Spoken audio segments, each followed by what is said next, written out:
Buenos días, buenas tardes, buenas noches. Mi nombre es Hugo Quinart y estoy aquí con mi amigo Enrique Escalante. Y bueno, lo invité a estas pláticas entre amigos y yo sé que a él le gusta mucho el tema y es un apasionado de la mexicanidad. Es un concepto que para mí es nuevo. Yo lo conceptualizaba como una religión, algo que vamos a platicar a continuación. Y Enrique está muy metido en la práctica de justamente esto que es la mexicanidad. Buenas tardes, muchas gracias. Sí, efectivamente, me agrada mucho este tema. Ya llevo alrededor de 5 años en el camino, dejémoslo en 5 años. Y sí, es algo que me apasiona mucho y sobre todo porque se trata de un estilo de vida. Te quiero compartir que yo cuando empecé la universidad, estamos hablando de 1994 aproximadamente, y yo estaba súper clavado con todo lo que eran los aztecas y pues leía un montón de libros y primero empecé a leer libros tipo novela, que es el de Regina, el de Tlacaele, todo lo que era de Velasco Piña, y posteriormente me puse a leer varios libros de Miguel León Portilla, como La visión de los vencidos. Y recuerdo muy bien el concepto de la dualidad, o sea, fue un concepto que para mí lo marcaba todo, porque me acuerdo que en ese momento lo empecé como que a aplicar en mi vida. No todo era bueno ni totalmente malo, sino que todo tenía su opuesto. Una ocasión yo te comenté algo así como que esa era tu religión, y justamente no es una religión, o sea, no es tomada en cuenta como una religión, y me lo estuviste explicando, y justamente es resaltar la cultura de nuestro país. Realmente en el idioma originario de México o hasta menos antes de la conquista en el centro del país, pues bueno, es el náhuatl y conceptos tales como religión no existen como tal. Es precisamente la mexicanidad, más bien es un asunto cultural, como bien lo dices, es un asunto de costumbres. Y a partir de ello nos vas a platicar entonces un poco de lo que es el calendario azteca. Cabe decir que ya sabemos que el calendario azteca es extenso en su estudio. Nosotros nos vamos a limitar a una parte. Aquí está un calendario azteca que lo quisimos poner muy vistoso para que alcancemos a notar todos esos detalles que para muchos nos parece muy místico e interesante. Bueno, pues calendario azteca o piedra del sol, inclusive también por ahí mencionabas conceptos tales como la dualidad, que es el ometeot en sí, que significa ome, dos, teot, creación o la creación de dos, y no desde el punto de vista literal, sino más bien un poquito más filosófico, metafórico, inclusive el náhuatl es muy metafórico en ese sentido. Entonces, es el entender la circunstancia de un resultado de dos opuestos como tal, y que el resultado pues que puede ser benéfico o no, pero a final de cuentas pues es un resultado y en ese sentido pues una enseñanza. La parte que vamos a platicar ahorita, la parte del centro, que se le conoce como Nahui Olin. Nahui, que quiere decir cuatro, Olin, movimiento. Yo creo que esos son los primeros conceptos importantes que hay que tener muy visualizados. Del cuatro movimiento, de entrada, me recuerda mucho a eso que nos mueve a nosotros como personas, es decir, las emociones. Y casualmente, la emoción significa movimiento, energía. Entonces, de entrada estamos viendo esta filosofía de vida. Va a llevar muchas similitudes, como la de muchas ramas religiosas, del desarrollo humano, e incluso nos va a recordar a la filosofía clásica. La vez pasada platicamos y me dijiste que se puede tomar como una filosofía que es la base de su espiritualidad. Y comentabas que no es como las religiones occidentales. Si bien las religiones occidentales están esperando milagros, hacen pedidos a Dios, de alguna forma intangible. En este aspecto de la mexicanidad, los aztecas, su espiritualidad era muy terrenal, es decir, todo lo podían percibir a través de los ojos, del tacto, del gusto, del olor, es decir, que es tangible. Me recuerda mucho en el poder de la hora, y en el poder de la hora es estar presente y utilizar tu percepción, es decir, tus cinco sentidos, para estar en estados de presencia. Es decir, utilizas tus medios tangibles, visibles, todo ello que puedes tocar, que puedes oler, que tiene un sabor, como un medio para vivir, como un medio para estar presente. En el caso de la mexicanidad y específicamente este Nahui Olin, bueno, pues nos habla todo lo contrario. ¿Qué quiero decir con esto? Que no necesariamente tienes que dejar a un lado lo material. Puede ser muy material y a la vez ser muy espiritual. ¿Por qué? Porque ellos representaban o tenían conceptos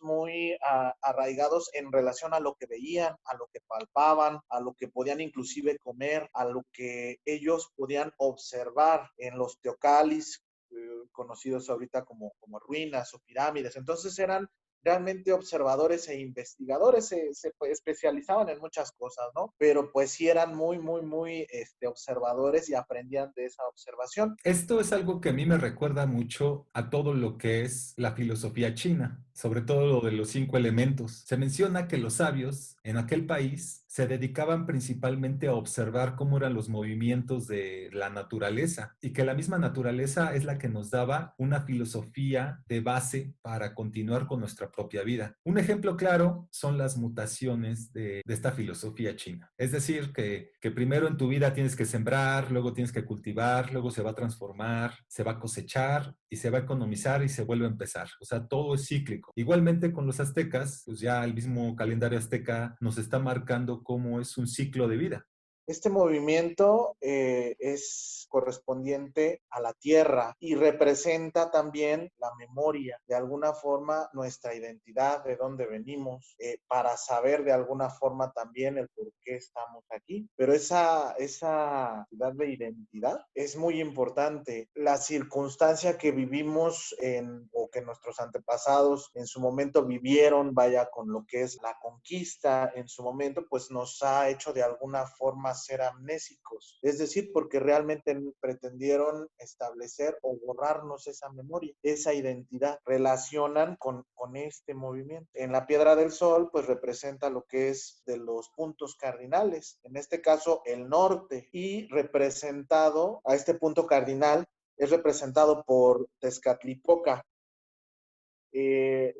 Las conceptualizaciones ahorita que voy a estar dando en relación a nombres náhuatl no tienen que ver realmente con una circunstancia o semejante a un dios. Es simplemente un nombre, de alguna forma se le otorgaba para poderlo ubicar. Es como, por ejemplo, establecer que es el punto cardinal norte, por llamarlo en nuestra lengua coloquial, es un punto cardinal norte. Entonces ellos lo conocían como Tezcatlipoca. La tierra, ¿por qué la memoria? Normalmente ellos contemplaban a la tierra e inclusive le llamaban madre tierra, e inclusive le llamaban la devoradora de basura. La solteo quiere decir precisamente eso, que es la devoradora de basura. Normalmente en aquel tiempo todo lo que se descomponía era materia orgánica y todo lo que no quería la gente pues lo tiraba y lo depositaba en la tierra.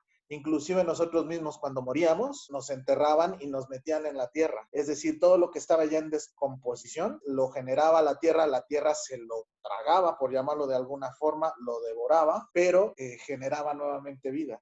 Obviamente los agricultores saben que el mejor abono en ese sentido para efectos de una cosecha, pues es precisamente lo que está en descomposición, lo que ahorita conocemos como composta, etcétera. Y todo eso que está en descomposición, pues fertiliza la tierra. Ellos creían que los ancestros, al momento de que formaban parte de la tierra, pues de alguna forma muy simbólica todavía se encontraban ahí. Todo lo que ellos se llevaban a la tierra, pues representaba todo su conocimiento, toda su memoria, todo su legado. Todo ese conocimiento se transmitía también de generación en generación. Cuando doy cursos de la cura en familia, así le llamo al taller, hablamos mucho de ese poder, de eso que cargamos, de esas herencias ocultas que llevamos cargando por generaciones. Sí, ciertamente sí hay una memoria ancestral y eso lo podemos ver en la manera en que comemos, por ejemplo. Vemos una familia que tiene sobrepeso y en generación se pasa esa creencia, ese hábito, y el sobrepeso es algo que es aceptable en la familia. O hay familiares que una forma de honrar a sus ancestros es tener la misma carrera o incluso, sobre todo, el nombre. Es clásico tener el nombre del abuelo, el nombre del papá. Y bueno, no se diga, ya hablando de cuestiones bíblicas, cuántos Josés y Marías hay en México, cuántos Juanes, cuántos Jesús.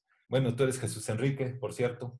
Así es. Y a fin de cuentas, todo eso nos habla de una memoria ancestral. En el desarrollo humano, ¿qué podemos hablar en este aspecto? Es decir, que es bueno conocer un árbol genealógico, el origen y la historia de nuestra familia de manera individual, porque a veces cuando conocemos cómo vivieron nuestros ancestros, e inclusive bueno, desde los abuelos, de nuestros papás, y que ellos ya nos empiezan a contar todo eso, cómo lo veían, cómo lo vivieron, empieza a surgir algo que se le llama la empatía. Y por otro lado, podemos empezar a ser un poco más libres para ir dejando creencias que son disfuncionales y a lo mejor fortalecer algunas creencias que sí nos están, que sí son funcionales. Por decir algunos autores, está Hellinger, tiene su terapia patentada de lo que son las constelaciones familiares. Y a mí en lo personal me gusta mucho la forma en que lo explica Jodorowsky. Lo menciona como un mito o un tesoro para descubrir, o portadores de herencias ocultas. Y aquí el trabajo personal es descubrir tales tesoros, tales herencias ocultas, justamente para sanar heridas que ni siquiera sabemos de dónde se están originando. Esto que me acabas de platicar justamente me recuerda a dos conceptos básicos de la confianza, que uno es el respeto.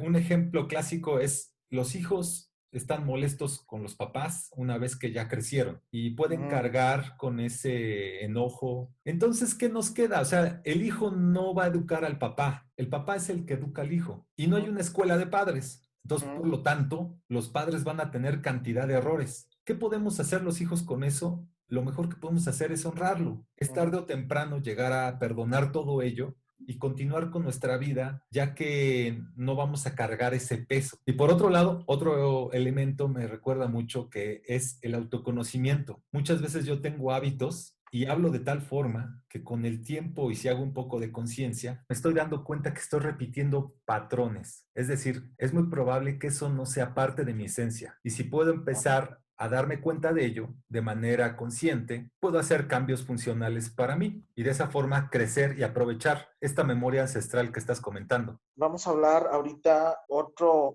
de los 4 movimientos, que es el correspondiente al oriente, Quetzalcóatl, conocido como la casa de la luz, como la casa de la espiritualidad, aquella que está representada con el viento que tiene mucho que ver con la palabra, con la circunstancia de que dicha palabra es muy poderosa y pues hay que honrarle de alguna forma. ¿Por qué? Porque puede tanto destruir como construir, otra vez un concepto de la dualidad, del Ometeo. Este rumbo también tiene mucho que ver con las circunstancias de lo que te mueve, pero no de lo que te mueve tanto de forma racional, sino más bien de forma sentimental, es decir, la circunstancia de lo que te mueve en el corazón. El rumbo del oriente también significa de alguna forma el inicio del día, que de alguna forma va a llegar a su final. Otra vez conceptualizándose la circunstancia de la dualidad y del ometeo. Okay. Y bueno, esto me recuerda de entrada la frase, dices que tiene que ver con el viento y con palabras, ¿no? Me recuerda que eso que las palabras se las lleva el viento. Justamente dices cuál es el poder de la palabra y el poder de la palabra, como lo dice Luis L. Hay, que cuando yo digo algo, de alguna forma mi inconsciente es tan poderoso que se lo cree.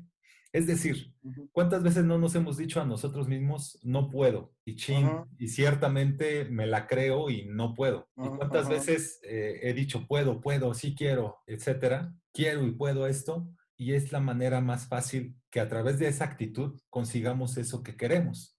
Y me recuerda mucho un elemento de la confianza, que es la impecabilidad, es decir y hacer lo mismo. Es decir, si yo quedo de hacer algo, lo cumplo y en ese momento se vuelve impecable. Y también es una forma de respeto. ¿Te acuerdas que hablamos hace rato también del respeto? Pues el respeto lo respalda la forma en que hablamos, el respeto hacia uno mismo y también va de la mano con esta impecabilidad. También comentaste algo de que esta puede construir o destruir, es decir, nuestra palabra construye o destruye. Muchos padres tienen el poder en su palabra para que su hijo sea una persona con una buena estima o con una estima muy baja. Es decir, a veces de manera inocente se hacen burlas y se empieza a programar el niño para ser de tal forma y de esa forma está perdiendo su centro. O se puede hacer lo contrario, que es construir, decirle al hijo que tú puedes, existe la paciencia, palabras de aliento. Bueno, uno de los movimientos, realmente no existe un orden como tal, pero vamos a seguir la sincronía lógica ahorita que llevamos, que viene siendo el movimiento del sur, representado en este caso por Huitzilopochtli. Representa el colibrí izquierdo, así también se le conoce, y de alguna forma en específico la voluntad para hacer todo, y sobre todo más que para hacer cualquier cosa, para iniciarla y para terminarla. El colibrí es un animal que es muy representativo en relación a que tiene un corazón muy grande. El único animal o ave que puede mantenerse estático en cualquier dirección, inclusive hacer ochos o formas de ochos, estar arriba, estar abajo, etcétera. Entonces, eso también al observarlo lo generaban o lo asimilaban o lo asociaban mucho a lo que es el autocontrol. Entonces, un autocontrol para efecto de iniciar y terminar las cosas, pero con un resultado. Igual va lo mismo, el resultado puede ser bueno o malo, pero a final de cuentas es un resultado. Fíjate que me recuerda mucho al elemento que te dije anteriormente, que es la impecabilidad. La voluntad es un resultado de la impecabilidad. Y ciertamente para tener voluntad se requiere el fuego interno. Y como lo decían los chinos, que era sembrar, de nada sirve sembrar, es decir, no, de nada sirve decir algo. Si yo digo una palabra que es al viento, no va a pasar nada. Si digo una palabra como si fuera una semilla, es decir, la voy a cultivar, le voy a echar agua, la voy a regar, significa que le voy a meter voluntad. Y la voluntad justamente es la que muestra cuando una persona es impecable. ¿Y qué pasa cuando uno es impecable? Y cuando esto ya lo hace de una manera habitual, eso ya se entrega. La entrega sería otro elemento de la confianza.